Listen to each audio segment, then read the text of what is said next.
సమాచారం కోసం 95 న్యూస్ ఇప్పుడు యాప్ లో మీ ముందుకు వచ్చింది.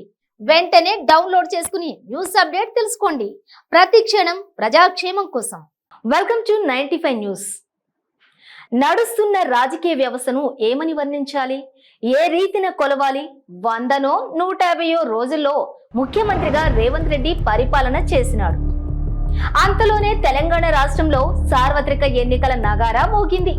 కాంగ్రెస్ పార్టీ తరపున 6 హామీలను అమలు చేస్తామని ప్రస్తుత ముఖ్యమంత్రి రేవంత్ రెడ్డి గంటా బజాయించి చెప్పిన వాగ్దానం తెలంగాణ రాష్ట్ర ప్రజలు ఎలా విస్మరిస్తారు?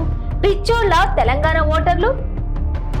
నిజమే కదా, తెలంగాణ రాష్ట్రంలో కేవలం 17 లోక్సభ స్థానాలున్నాయి. ఈ స్థానాల్లో అఖిల భారత కాంగ్రెస్ పార్టీ కొన్ని గెలిచినా రేవంత్ రెడ్డి నేతృత్వంలోని కాంగ్రెస్ ప్రభుత్వానికి వచ్చే ముప్పు ఏముండదని 95 న్యూస్ ఛానలే కాదు, దేశంలో ఉన్న ఛానళ్లు బల్లగుద్ది చెబుతున్నాయి. కానీ రేవంత్ రెడ్డి ప్రభుత్వాన్ని లోక్సభ ఎన్నికల్లో కూల్చేస్తామని గత అసెంబ్లీ ఎన్నికల్లో ఓడిన భారత రాష్ట్ర సమితి డంబాలకు పోతోంది. అలాగే దేశ రాజకీయాలను శాసిస్తున్న భారతీయ జనతా పార్టీ రేవంత్ రెడ్డి ప్రభుత్వాన్ని నామరూపాలు లేకుండా చేస్తామని డబ్బారేకుల సుబ్బారాముడు మాదిరి గొప్పలకు పోతోంది. అయినా నిన్నగాక మొన్న అధికారంలోకి వచ్చిన కాంగ్రెస్ పార్టీని ఆ పార్టీ ముఖ్యమంత్రి రేవంత్ ను తొక్కేస్తామని అనడం ఏ పార్టీ న్యాయం? ఇదే బీజేపీ నాయకుడు ఒకరు లెక్కలు కట్టి చెప్పాడు. ఏమని అంటే, తెలంగాణ రాష్ట్ర అసెంబ్లీ 119 మంది ఎమ్మెల్యేలు ఈ కాంగ్రెస్ గెలిచింది, బీజేపీ గెలిచింది, ఎంఐఎం గెలిచింది.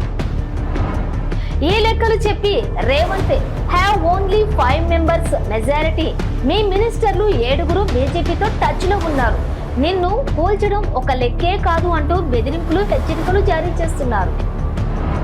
ఇక BRS working president Kalvakuntla Taraka Ramarao ఇంకా ముందడుగేసి ఈ రేవంత్ రెడ్డి ఎన్నికల తర్వాత బీజేపీలో చేరతాడని జోస్యాల మీద జోస్యం చెబుతున్నాడు జ్యోతిష్య పండితుడు కేటీఆర్.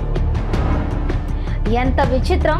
ప్రభుత్వాలను కూలగొట్టడం ఈ రాజకీయ వెధవులకు అంత ఈజీగా ఉన్నట్లుంది. పార్టీలు మార్చదని ప్రతిపక్ష పార్టీలను మయమరిపించి భయపెట్టి 10 ఏళ్ల పాటు పరిపాలించిన మాజీ సీఎం కేసీఆర్ నేర్పిన విద్య.